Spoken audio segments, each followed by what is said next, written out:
समास हा व्याकरणमधील महत्त्वाचा घटक आज आपण अभ्यासणार आहोत. समास म्हणजे शब्दांचे एकत्रीकरण. शब्द एकत्र करणे म्हणजेच समास. उदाहरणार्थ, आई हा एक शब्द आणि वडील हा दुसरा शब्द, पण वापरताना मात्र आपण हे दोन शब्द एकत्र करून आई वडील असा शब्द वापरतो, म्हणजेच आपण शब्दांचा समास करतो. शब्दांच्या एकत्रीकरणाने जो नवीन शब्द तयार होतो त्याला सामासिक शब्द असे म्हणतात. आई वडील हा एकत्र तयार झालेला शब्द सामासिक शब्द आहे. पती हा पहिला शब्द आणि पत्नी हा दुसरा शब्द, पण दोन्ही शब्दांच्या एकत्रीकरणाने पती पत्नी हा सामासिक शब्द तयार झाला. बरे हा पहिला शब्द आणि वाईट हा दुसरा शब्द, या दोन्ही शब्दांच्या एकत्रीकरणाने बरे वाईट हा सामासिक शब्द तयार झाला. तर शब्दांच्या एकत्रीकरणाने जो नवीन शब्द तयार होतो त्याला सामासिक शब्द असे म्हणतात.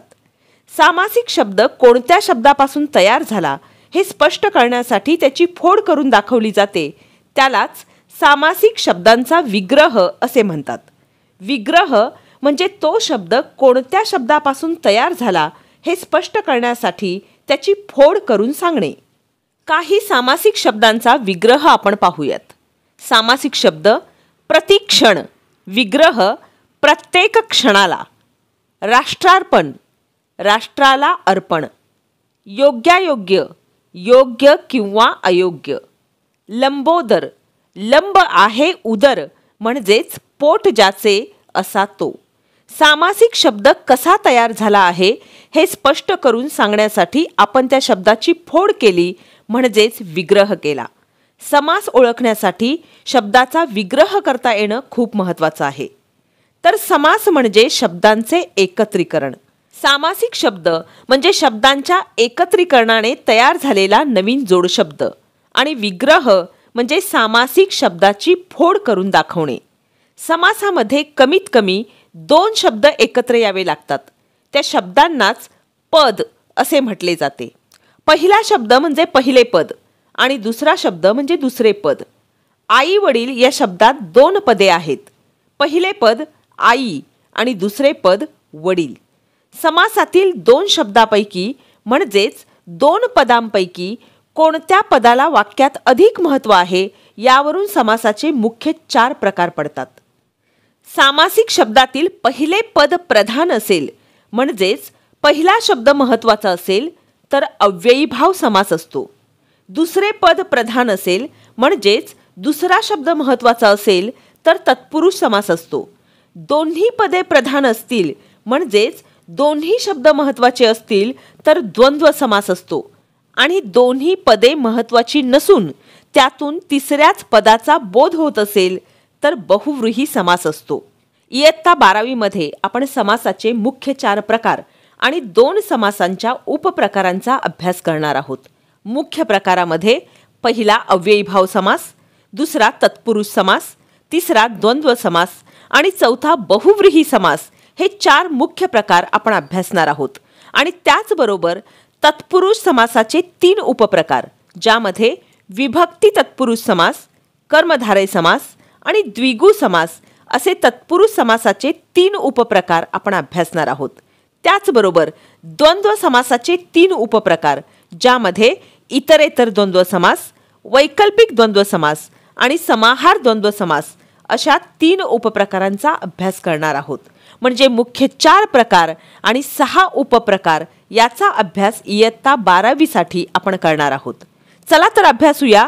पहिला समास अव्ययीभाव समास.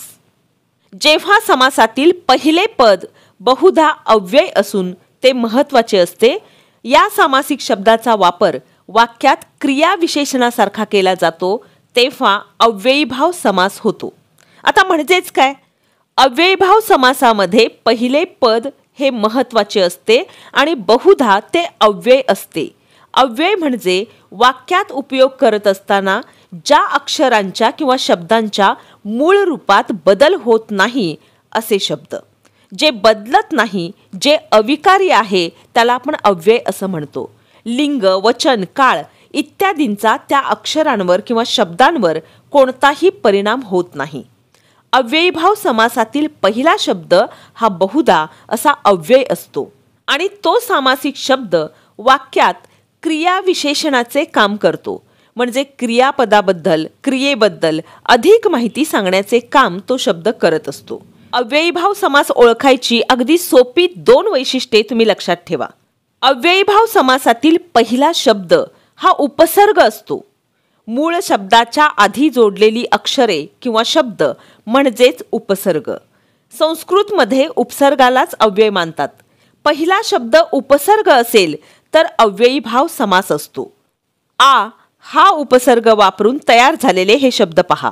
आजन्म, आमरण, आक्रमण, आक्रोश या शब्दामधील पहिला शब्द हा उपसर्ग आहे.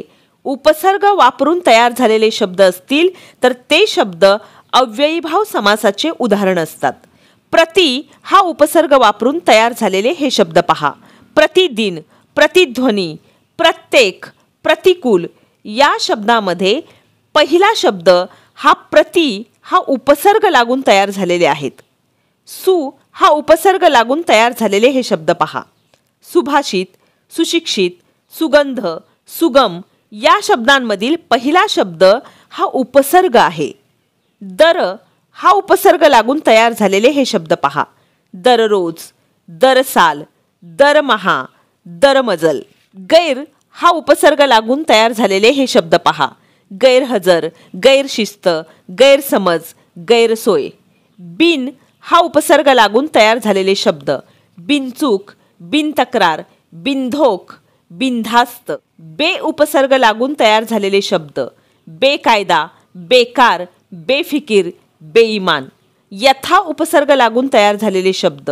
यथाशक्ती, यथाक्रम, यथावकाश.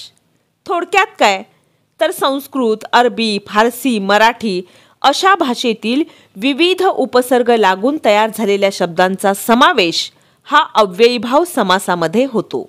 म्हणून अव्ययीभाव समास ओळखण्याची पहिली महत्त्वाची खूण ज्या शब्दातील पहिला शब्द हा उपसर्ग असेल तो शब्द अव्ययीभाव समासाचे उदाहरण असतो. अव्ययीभाव समास ओळखण्याची दुसरी महत्त्वाची खूण म्हणजे मराठीतील जे शब्दांची द्विरुक्ती होऊन तयार झालेले असतात ते अव्ययीभाव समासामध्ये येतात. द्विरुक्ती होऊन तयार झालेले शब्द म्हणजेच एकच शब्द 2 वेळा येऊन तयार झालेला जोडशब्द हा अव्ययीभाव समासाचे उदाहरण असतो.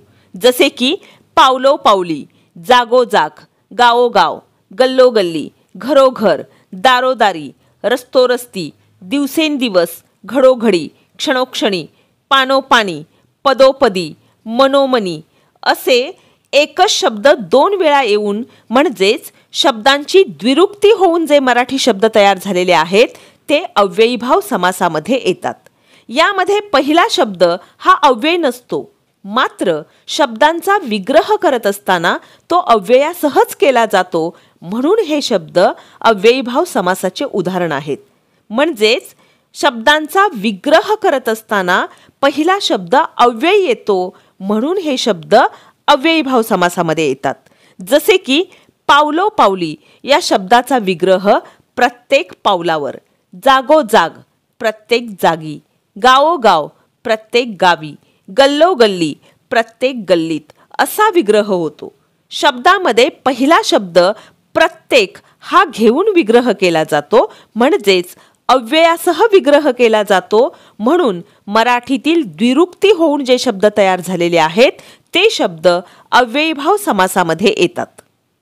अव्ययीभाव समास ओळखण्यासाठी 2 सोप्या खुणा मी तुम्हाला सांगितल्या. त्या खुणा तुम्ही लक्षात ठेवा. एक म्हणजे शब्दातील पहिले पद म्हणजेच पहिला शब्द हा अव्यय अर्थात उपसर्ग असतो.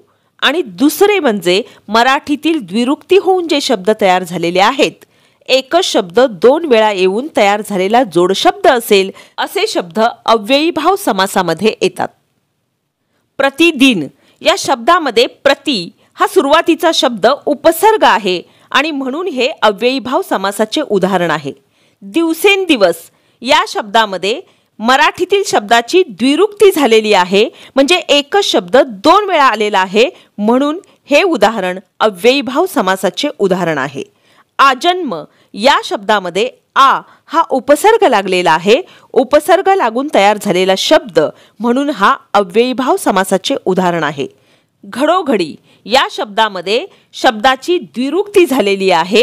एकच शब्द 2 वेळा आलेला आहे आणि म्हणून हा शब्द अव्ययीभाव समासाचे उदाहरण आहे. अव्ययीभाव समास ओळखण्यासाठी या सोप्या 2 खुणा तुम्ही लक्षात ठेवा. अव्ययीभाव समासाचे उदाहरण अगदी सहज तुम्हाला ओळखता येईल.